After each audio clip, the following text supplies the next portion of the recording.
Just give me a quick shout and let me know if you can hear some sound. Let's see if I can see any comments there and let me know if you can hear sound. I was using an external microphone, but obviously there were some issues with that, so we won't bother. So I'll take it from the top again. Once again, welcome wherever you are. Reggae Boys community, please like, share and subscribe. We need to be a little bit more regular on our content, so we'll hopefully try going forward. But welcome everybody wherever you are. My name's Leroy Smart, and we're going to do a little preview of the game tonight, Jamaica against Honduras, and also a little recap of the game against Nicaragua. CONCACAF teams all over my head from last week.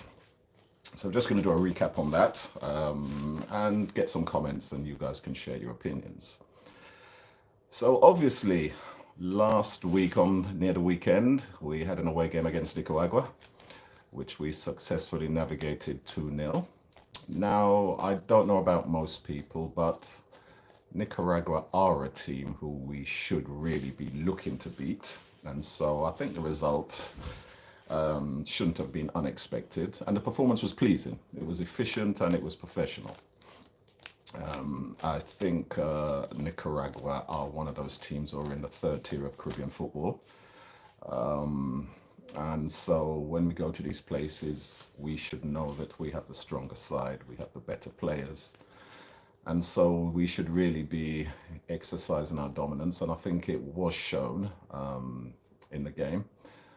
If you look at the stats, I think the stats I pulled up, 350 passes from the Reggae Boys, 80% accuracy, 400 passes from the home side, 81% accuracy. And I know that we are looking at seeing how the team are performing going forward, and the title of this is Tika Taka football. Is that what we expect? And we'll have a little discussion about that and really just see what people are looking for going forward.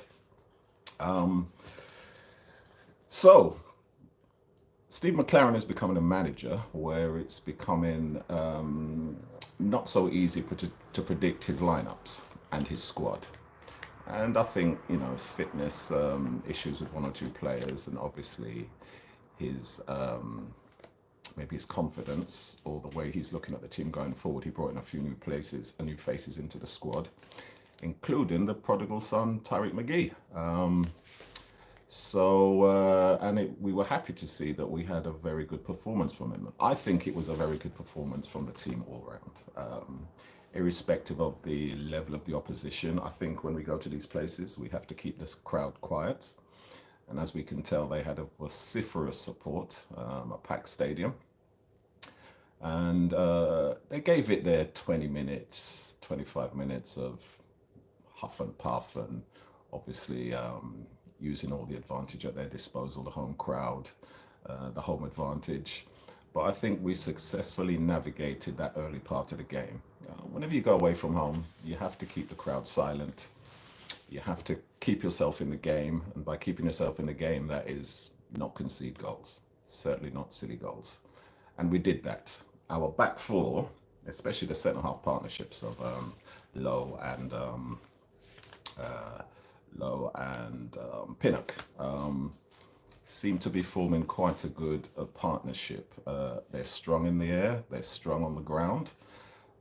Nicaragua never really looked like breaching our back four. In the course of a 90-minute game, of course, everybody's going to have chances. Every team is going to have chances, and a home team are going to create chances. It is really how well we really limit those chances. And I think Nicaragua tried to play through the middle. And I think our midfield took a little while to get into the game. Certainly, there were a lot of wayward passes in the early part of the game, especially from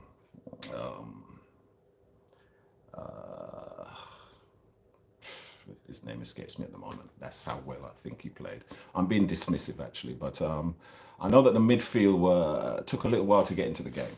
And once they settled down, I think Nicaragua found it very hard to play through the middle. So they then resulted in using the flanks. And I think their tactic of going down the flanks and putting in crosses played into our hands. We, we're strong at the back, like I said, and we've got the height and the physicality. And I think they didn't really have much joy, if any, from crosses. Most of the chances they created were half chances or the odd little mistake from us, wayward back passes and so on and so forth. But it was a professional performance, a performance you want to see away from home. Little bit of flair, but most of all, we got the shape right in the midfield.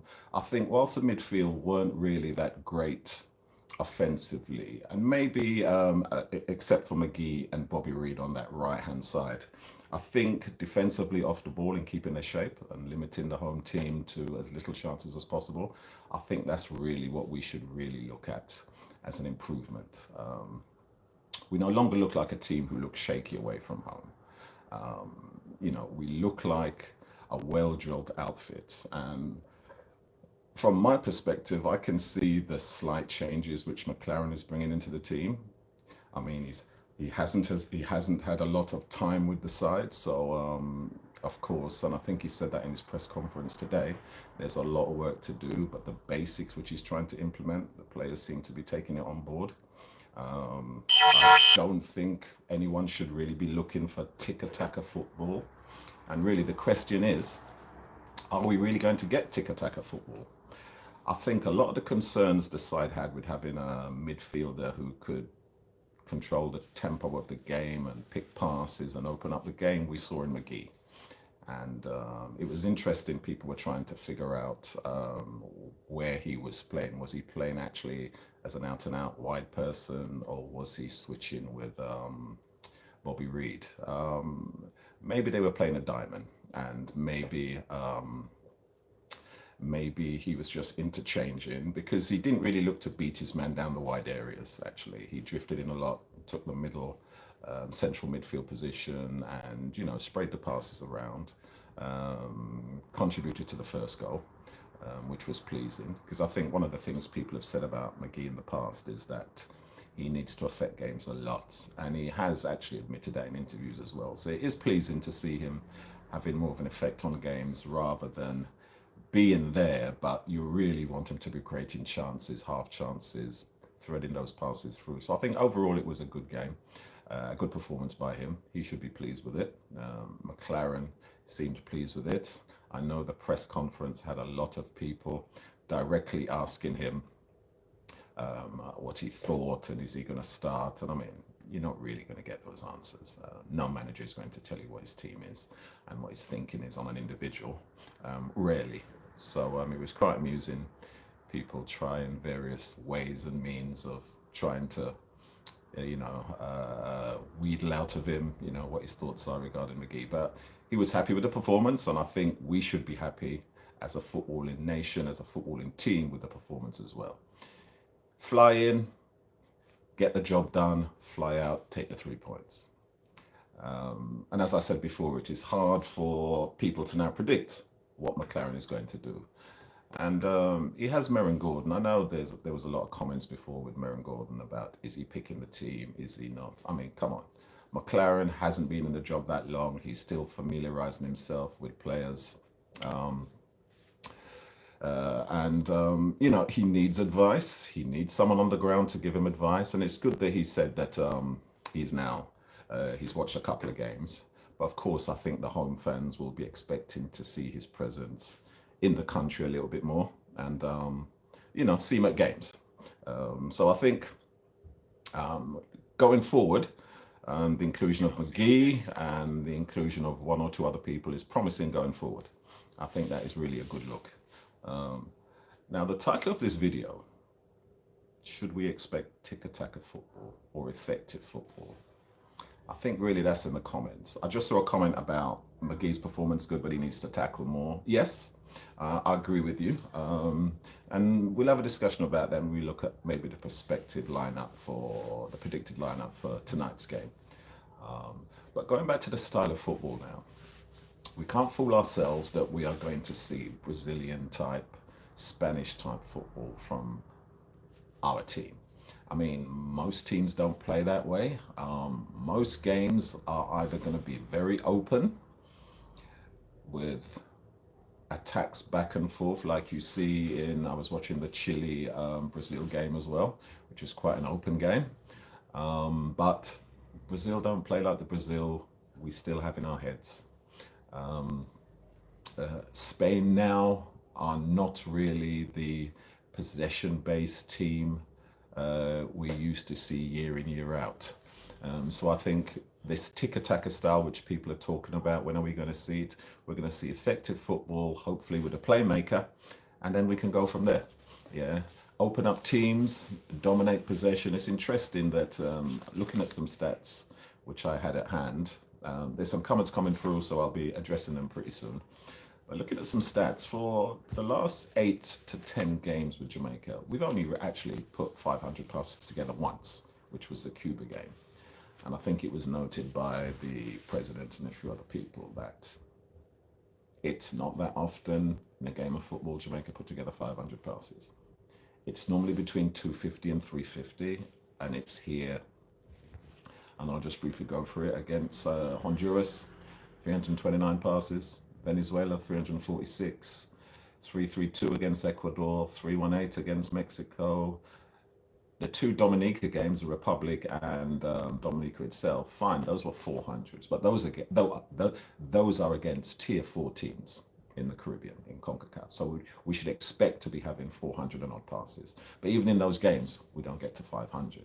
And I think if you're really approaching 400 or 500 passes, that really shows that you probably have some element of controlling a game of football, which we don't tend to do very often.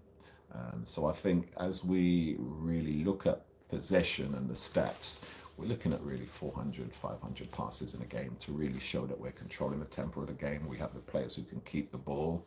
And whether it's keeping the ball in our own half, that is fine. It's pulling teams out of position. It is moving them around. It's getting a rhythm, which we have to try and do. And I think maybe that's the next phase, which McLaren needs to do. Every now and again, you'll have anomalies. I mean, England played Greece the other night. England had 70% possession. Greece had 31%. Greece won the game. So you'll have those anomalies, but more often than not, the team with the heavier base possession tends to win. And I think that's really what we need to be doing looking forward. Just having a look at some of the comments. Conrad Smith, big up.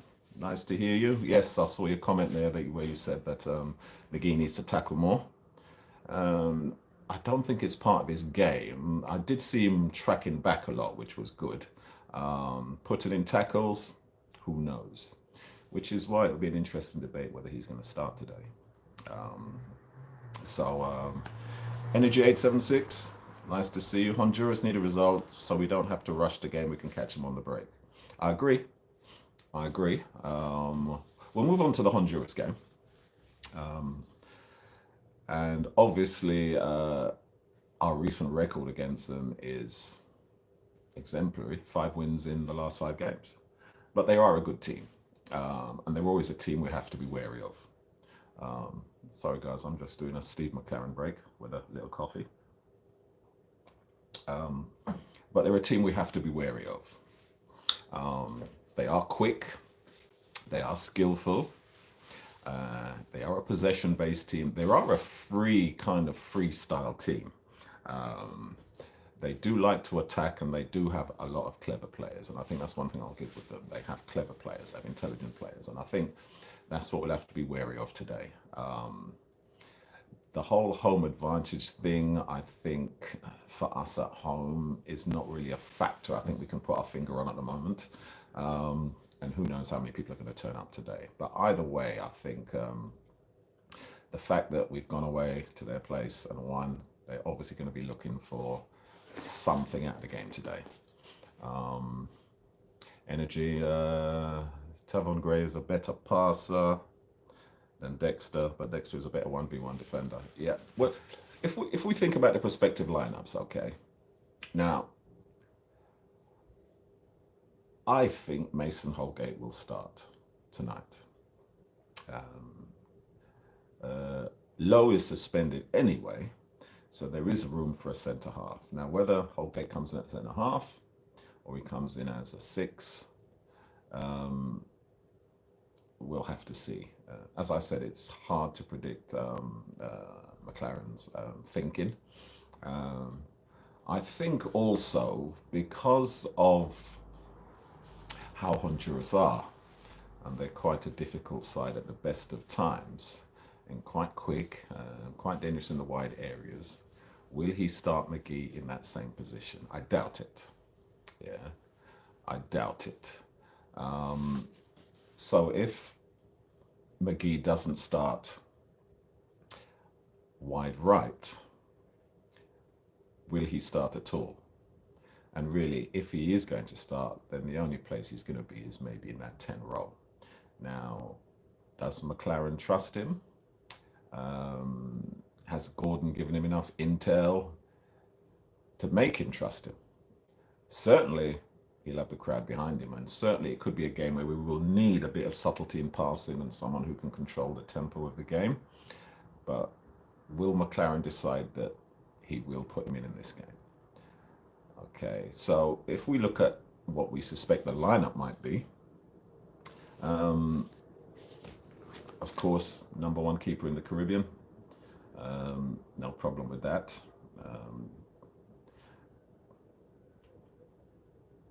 Centre halves.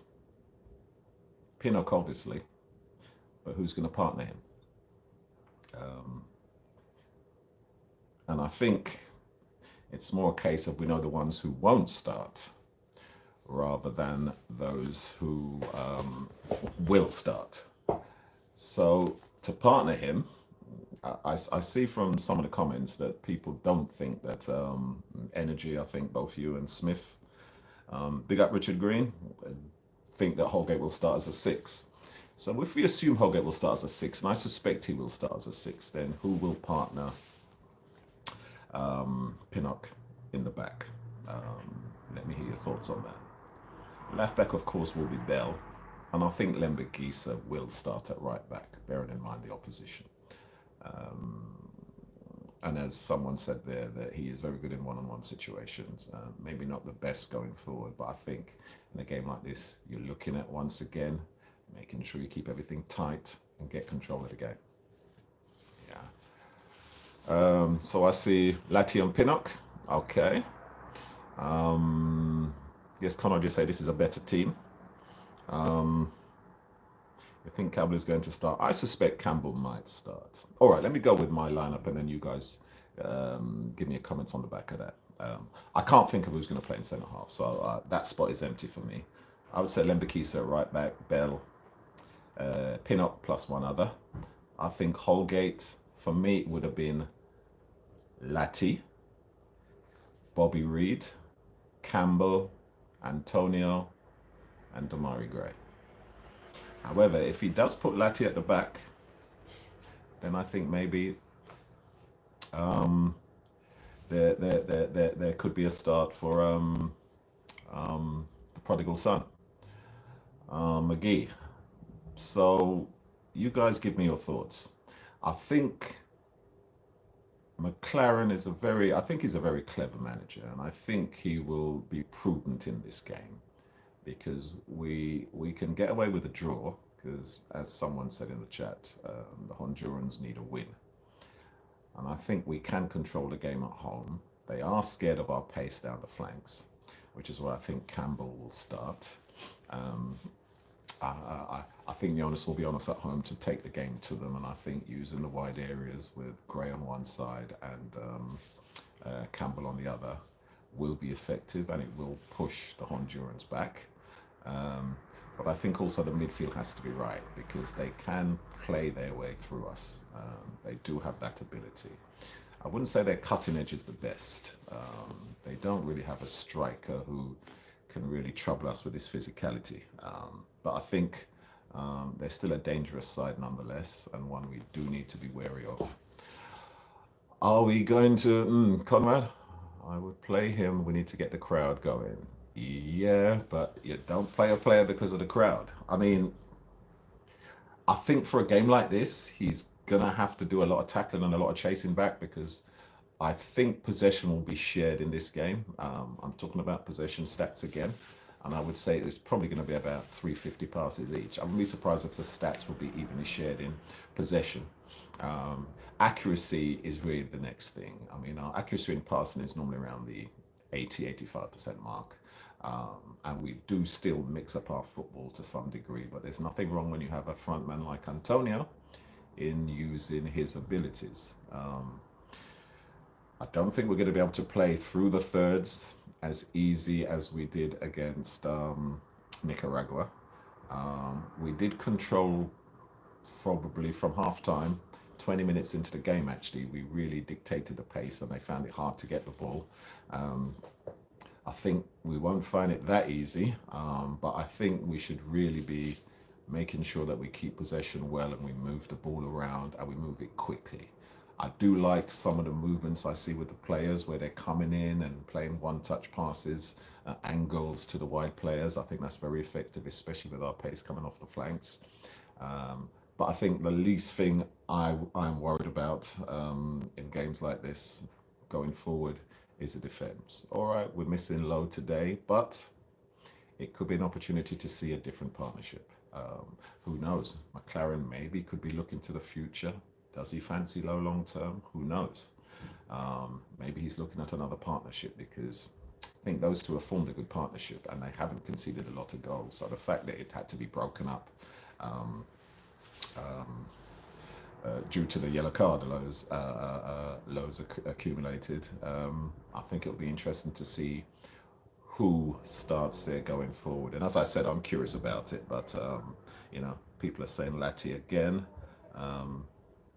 Damari Gray, energy. I saw the interview with Damari Gray, and I think the question was asked, his form isn't as electric as it was when he made his debut a year ago, and the game's in the Gold Cup.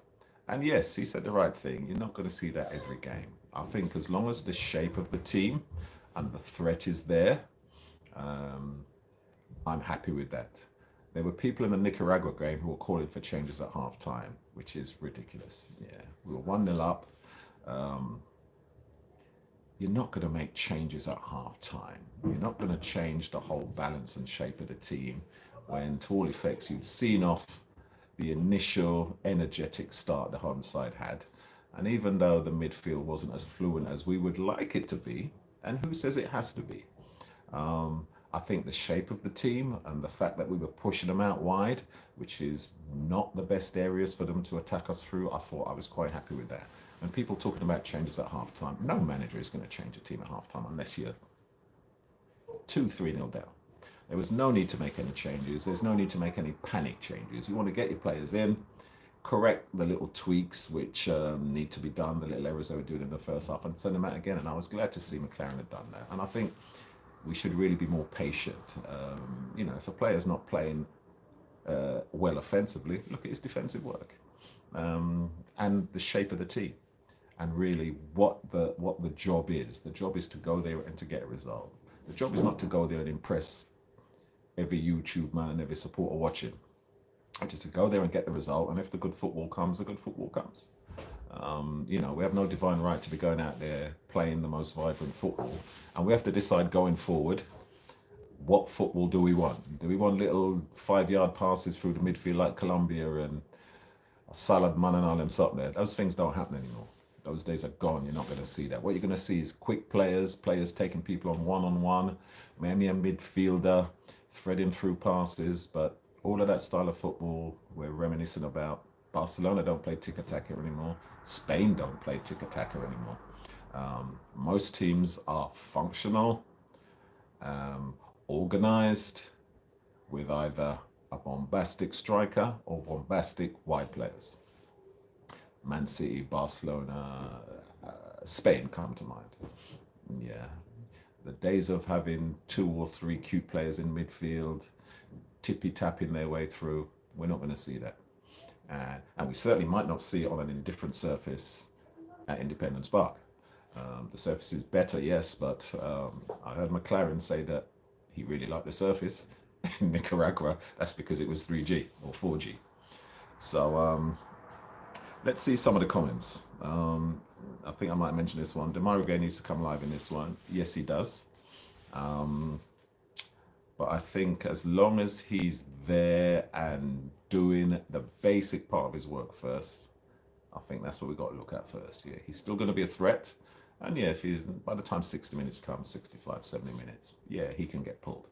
I have no problem with that. Flavor Max TV. Flavor Max, I've seen your comment. Yeah, we meet again. First yesterday since the McGee selection. Yeah, I mean, we had a debate in one of the previous streams about McGee. And I was saying, playing in the USL2, not for me. But if you bring him into the squad, then fine. He was brought into the squad. Not sure how many people expected him to start. It was a big surprise, but maybe that was the right opposition to introduce him to. And he did have really a big effect on the game, I think. It was noticeable, his style, the way he always seems to have time. He picks the right passes, he keeps it nice and simple. And when there was an opening for the first goal, a ball down, threaded down on the right hand side and the cross in. Yeah, perfect. That's what we want.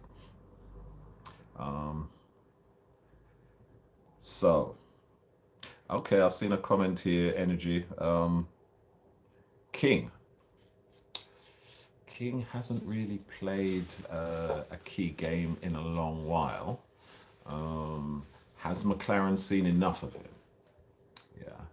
Despite what we may think about Merrin Gordon and the effect he has on the team and selection, in the end, it's McLaren's arse on the line. Does he have enough faith in King, or will he go back to the Premier League and the Championship with players he's seen with his own eyes and who he can trust? And that's a big thing we need to consider. It's not like he's been here 5-6 years. He's going to go with players he can trust. If you have a back four and then someone drops out, who do you put in? Do you put in someone you can trust, or do you put in someone you're not familiar with? You certainly won't put in a debutant. So, I'm not familiar with Holgate as a six, but he can play there. In my mind, if you're a centre half, generally you should be able to play a six role, even if it's just as a stopgap for a game. So it'll be interesting to see that. Let's say they watch too much Man City. We could see Pinnock and Latti at the back and Holgate at six. Yes, Cornif, I think a lot of people are suspecting Holgate as a six. I think generally, what we all agree on is that he's not going to start. Yeah, I think that's what all of us seem to agree on. He will start. So it's where he will start. And it seems to be generally thought that it will be as a six. So let's see. For me, these games are, you see, the dedication from my side, because I'm in Europe. The Nicaragua game was 3 o'clock in the morning, and I never slept and then woke up. I was just up the whole day and then made it into the night. Tonight's game is 1 o'clock in the morning here. Easy thing that. Not now, by the way. So, but I'm looking forward to it tonight. Loves the Jamaica player. It's a good excuse to watch football 1 o'clock in the morning as well. So, England will play the six. Interesting one, Young. Lee Young. That's an interesting one. And that's what I was just harboring on before with centre halves. Are you going to put a debutant as a six in a game against Honduras? Or are you going to go with something you trust? Sure, he's seen him in a JPL game. Okay. But are you going to trust him in a big game? Me?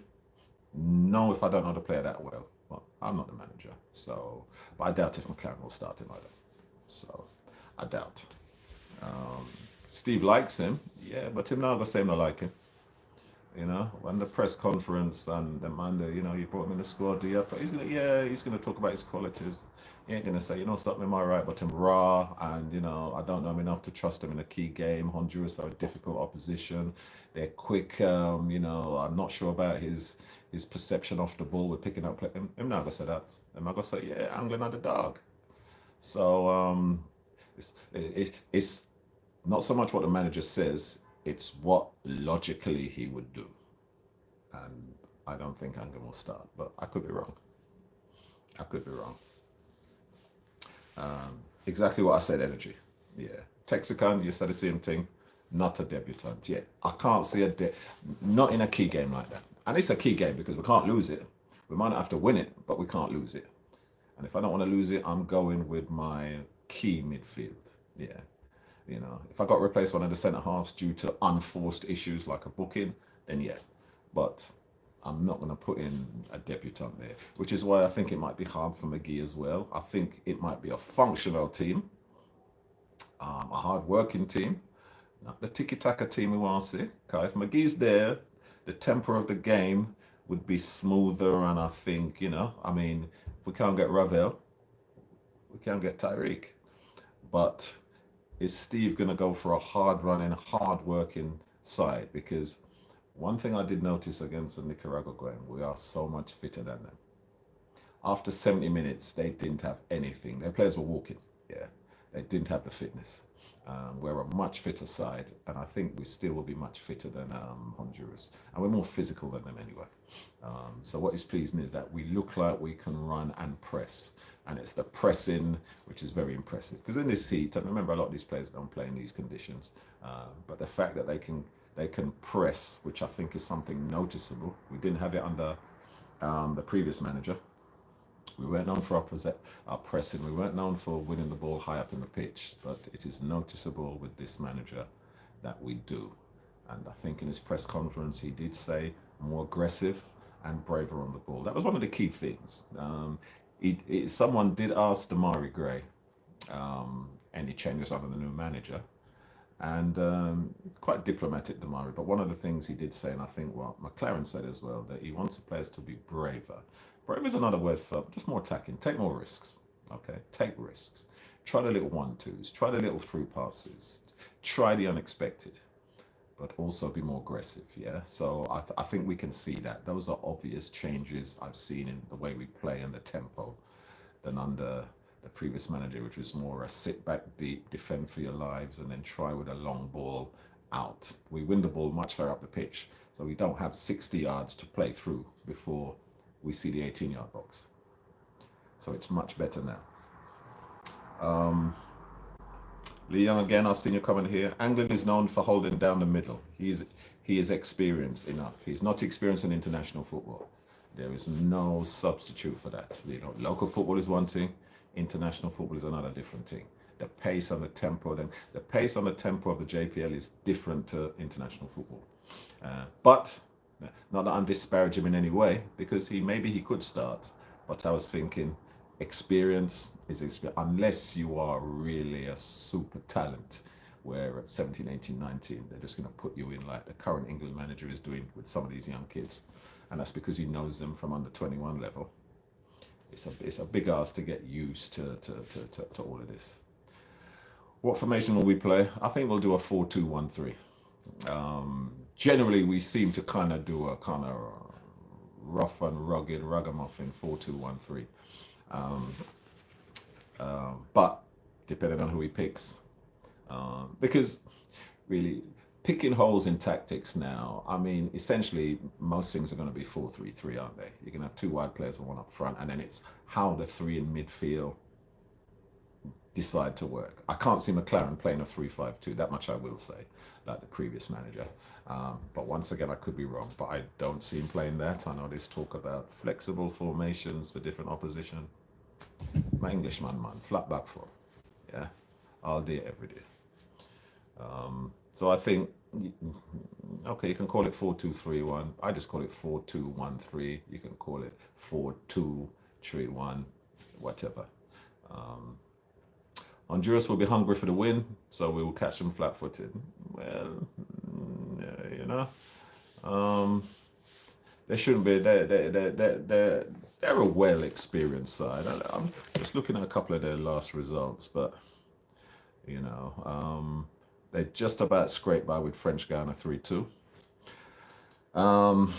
So, I don't really know what their lineup is. Someone like Jason Guna will go through the analytics of who the lineup was on which players, but the fact that they struggled away against French Guiana, it was 3-1 before the Guyanese or the French Guianas got a goal in the last minute. So, but they're still too close against a team like that. But then, they They put out 514 passes with 84% accuracy against French Guiana. So they more or less control that game. They control that game. So maybe it's just a slip up at the end, and they did the job. Go away from home, whether you're playing French Guiana or whoever it is, these weaker teams, you really want the 3 points. If you can get 3 goals out of it, fine. But essentially away from home, you want to get the 3 points. JPL level, they worry about it, Conrad. Yeah, I mean, JPL is better this year. I have seen a few games, but I only watch the games where it looked like it's in a proper stadium. I did see one game where we ended up fall, and I don't know where it was, but I can't really watch that, and my focus can't be on that. So I only watch the games where it's in a decent ground with a nice crowd, and then it'll keep my interest, and there's a bit of atmosphere. So, but the little I've seen of the games, yeah, it looks much better this year. It looks more competitive. The mood in the Honduras camp is not good. They had a lot of logistics problem for their last game. Is that the one against French Guiana, Energy? Okay. Well, if you did you hear about Nigeria? Only hear about Nigeria. So for those who don't know, might be listening, but probably everybody should have heard this by now. So Nigeria had a African Cup of Nations qualifying match against Libya. The Libyan them send them to some airport which not really occupy, look like not playing no dead end, nobody not man the airport. Nigerian team have to stay there overnight. 12 hours them asleep, no food, no water, no communication. You can't even get mobile phone signal. Just left them there. Leave them. The play them pictures of the player them asleep in the airport on the floor, right. So Nigeria have just said they've not played the game. They've pulled out on their way home. Big scandal in a CAF. And the Libyans have said it's retaliation for, they more or less admitted it's retaliation for when they played Nigeria last week. Apparently they were sent to a wrong airport. But from what the Nigerians have said in an interview I've seen, the Libyans have decided for Lanawa Airport, which you always notice. I don't know how you can land at an airport which you're not designated to, which no one knows you're landing at. Okay, so apparently the game was in Port Harcourt. I've been to Nigeria and I know where Port Harcourt is. But they went to another airport. It's kind of like you're supposed to go normal airport and you turn up at Sangsters. I don't know how you can do that, but so yeah. So don't know what the logistics are with Honduran camp, but they're not going to have that problem coming to Jamaica, are they? I mean, yes, Issa Allen, big up. Yeah, I'm sure Jamaica will exert the hospitality I saw showed to the Jamaica team when they were in Honduras, and I saw some clips from Nicaragua of the hotel and the facilities there, and yeah, I mean, that's how you do it, man. You get your whatever it is, 90 minutes, 2 hours on the pitch, and whatever. That's how you do it. So I don't know what's happening in Africa, but we will see. Conrad, I think they should bring in a lot of Haitian players, and it's cheaper and it make the league better. Yes, I mean, I think any overseas player into a league definitely does make the league better and more interesting, as long as they're maybe top tier. I mean, Jamaican players have played in Costa Rica, Haiti, when those leagues were bigger in the past. And of course, they were the better players. So, if we're bringing in players from different countries, then I would assume that they're the best players from those countries. So, as long as they're on the equivalent level of the players here, which I assume they would be, otherwise, why are you bringing someone from another country to play here if they're not better than what is here? So, Haiti obviously have got problems in the country, and so their league is probably not functioning how it is. So I guess a lot of their players are available, and I think Haiti's ranking, I have this thing where I can look at maybe the 3 strongest groups of teams in the Caribbean, and Jamaica are in the first lot along with Panama, Mexico, Canada, and the US. Haiti would be in the next block, I would say. They're up and coming. They're a difficult team to beat these days. So I would say along with Costa Rica, Honduras, El Salvador, Guatemala, possibly Trinidad. They would be in that second set of teams looking to, you know, make that World Cup qualifying spot. The Honduras coach said French guy in a field had 5 different types. Yes, I did see the highlights. I mean, that's what you get when you're playing in some of the smaller countries in the Caribbean, and some of the pitches double up as cricket pitches. I guess it is what it is, which is the difficulty in maybe players from Europe coming to play for Jamaica and then going to places like Dominica, and you know you're dribbling over a cricket pitch in some phases of the game. So I guess it's something which FIFA are going to have to put their foot down on, because really in my mind, every stadium should have minimum requirements, and you shouldn't have a cricket pitch, whether it's green and being prepared for the cricket season. You shouldn't have. And I did see that game. They didn't look like they had trouble with the surface. The surface wasn't the best, it wasn't the worst. And certainly they had a lot of chances, Honduras, before they got their first goal. So they were always on top. But I can see his point. As a coach, you kind of want the best surface possible. Can you imagine what Steve McLaren would say if he went to somewhere like that and had to play on that surface? So, including crabgrass. Yeah, yeah. I mean, obviously those issues are going to pervade. So yeah, we have the game tonight. I expect score prediction. It's tough to give a score prediction, all right. A narrow win is what I predict. And the matched up teams in CONCACAF don't tend to have one-sided games. I expect it to be a narrow win by Jamaica by 1 or 2 goals.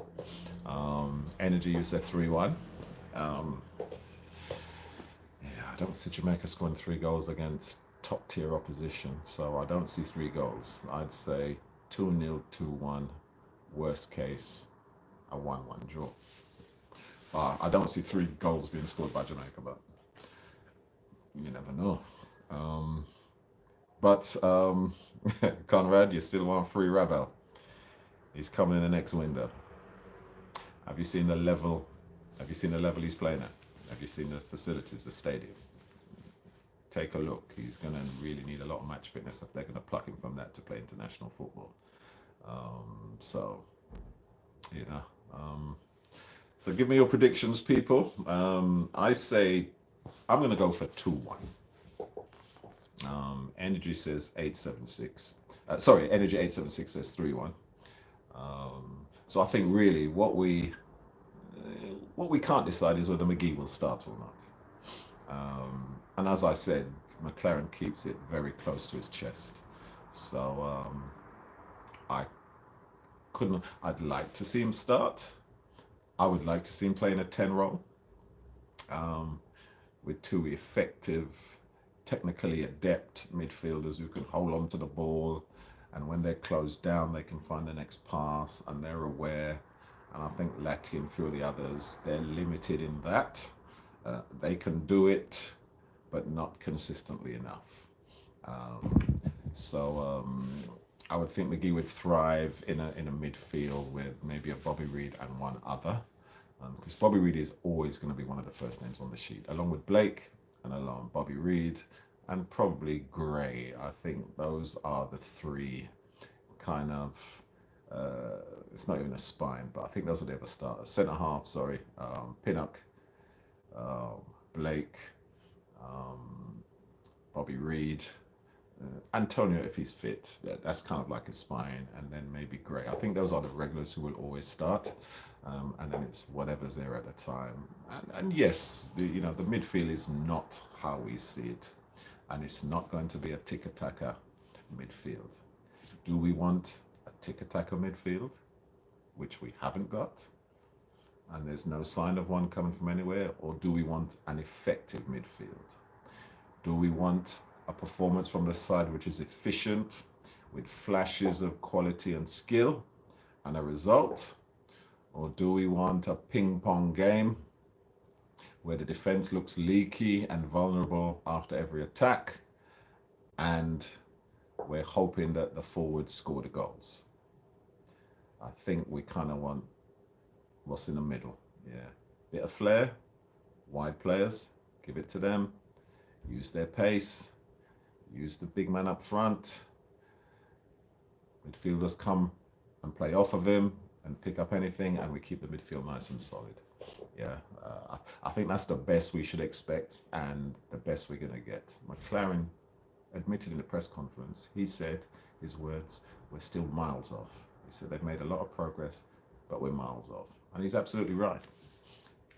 The miles off will be more yards off, which we will see once we play the bigger nations, in the next round when we qualify from this, whether it's whatever, Mexico, USA, or whatever.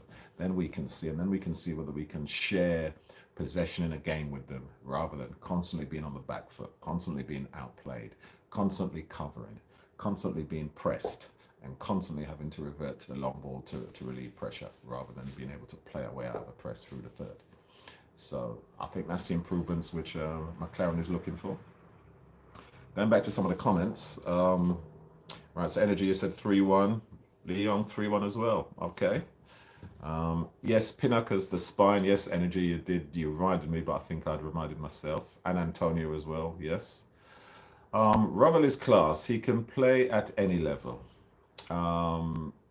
There's no doubt that he's good. There's no doubt that he's good, but is his head right? Is his head right? I don't think he's going to get picked anyway. But and I can spend a lot of time on speculation, and speculation is a bitch. Yeah.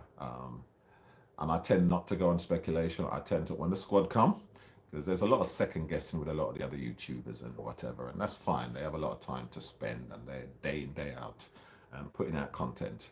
But I'm like, speculation is just a waste. When the squad comes, let's see who's in it, and then we might be able to decipher a starting 11 from that.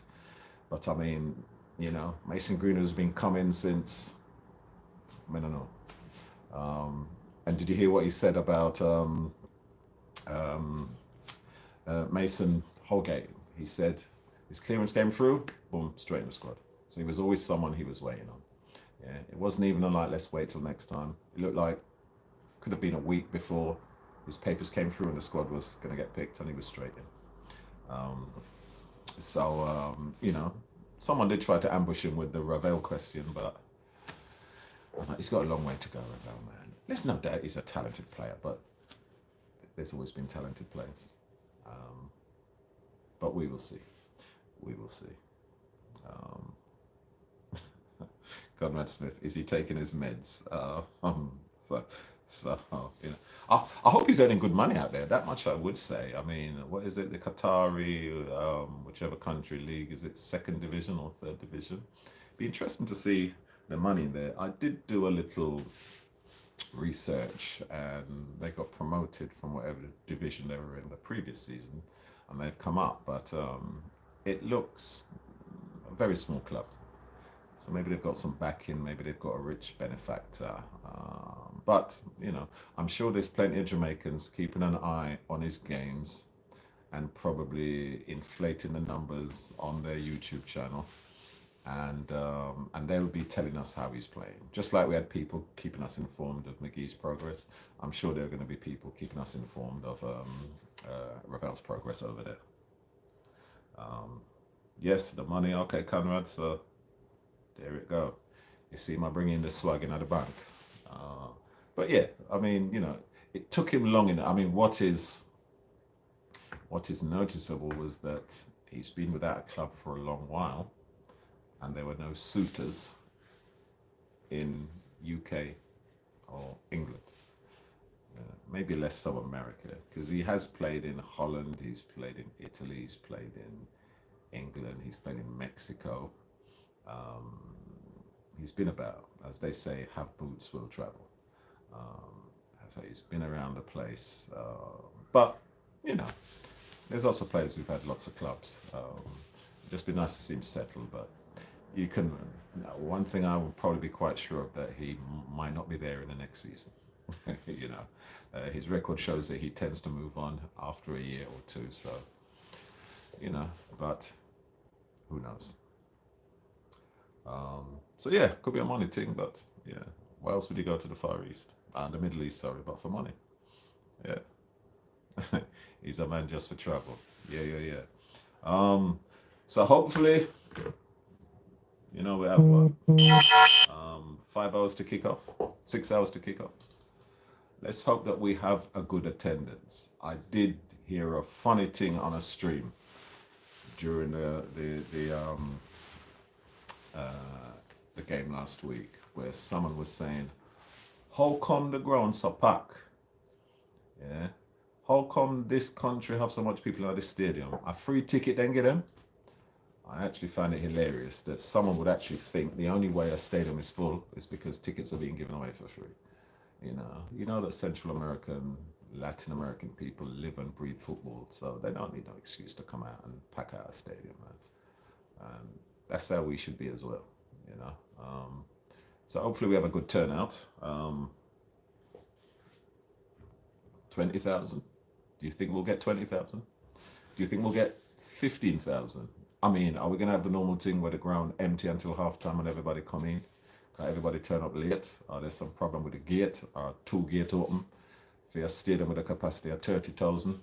Are we going to see that again? Because it always amazes me. You start watch the game and nobody in the day, and then by halftime, it's like people just bust the gate or something. So hopefully the team run out to at least a reasonably full stadium. And giving them support, man. We have a good team at the moment. We have a good team, so hopefully they'll get the support which they deserve. Right, people, this was going to be a 60-minute, 1 hour stream, apart from the little hiccup at the beginning. So we have 8 minutes to go. So any last comments? Please like if you're watching this. Please give your comments, not necessarily in the live chat, but afterwards in the general comment section once this is out and traveling amongst YouTube world. Please tell friends, neighbors, and enemies to tune into the stream every time we put out content. Right. So Duckland, 14,000. So that's about half. That's about half full then, yeah, you would say. So what we're looking at is grandstand full, and the opposite side, the bleachers full. I actually would prefer for evening games, they put the cameras on the other side, so we actually be looking at the game and looking at the grandstand. I think that would be a better look. And I've seen games in the past where they've done that. And I did have somebody tell me one time that obviously during the daytime, because of the sun or something like that, that's not the optimum side. But if they did it back in the day, then why not do it now? And if it's a night game, then they can pitch it up. I think it would be a better look if you're from that side. But then I guess then I'm not for hang the camera then pan and the VAR, because there's only one side of the ground have a stand. So actually I'm probably answering my own question. Whereas they probably, the observation box and VAR and everything have to be in the grandstand and where the boxes are. So I probably answered my own question anyway. So all right, I will retract that wish. Yeah, so I look for 14,000, at least half full, both sides. The ends end probably lightly occupied as usual, and a good performance. So we're looking for commitment, we're looking for aggression, we're looking for pace. If Antonio starts, we're looking for power, because he is a handful, and hopefully we can find him with passes which are not long passes knocked up for him to fight amongst two defenders, but passes to his feet, because once he gets it to his feet, he is strong and he can hold that ball and he can bring other people into play. And that's a bit of our game, our national game, which we have to learn to develop, rather than players who are just running onto things, because that works, especially if you've got a high line or if you have small strikers who might pick up little bits and pieces. But we really have to develop, you know, if we're going to be playing long balls, to be effectively supporting the player. Because if he does get it to his feet, Antonio, he is better than what a lot of people think he is. I'd rather have him there than Shamar anyway, but that's my opinion. Yeah. All right, people. Hopefully you enjoy the game later on. I will be watching, and we will do a summary and an assessment of the performance in a couple of days after the game. So good luck to the Reggae Boys. Hopefully we get a positive result. I am confident that we will. My prediction is 2-0 or 2-1, but I'll go for the 2-1. And we'll see if the rest of you guys in the chat agree. All right? So enjoy the game, and we will talk in a couple of days when we go through a summary. All right? Take care.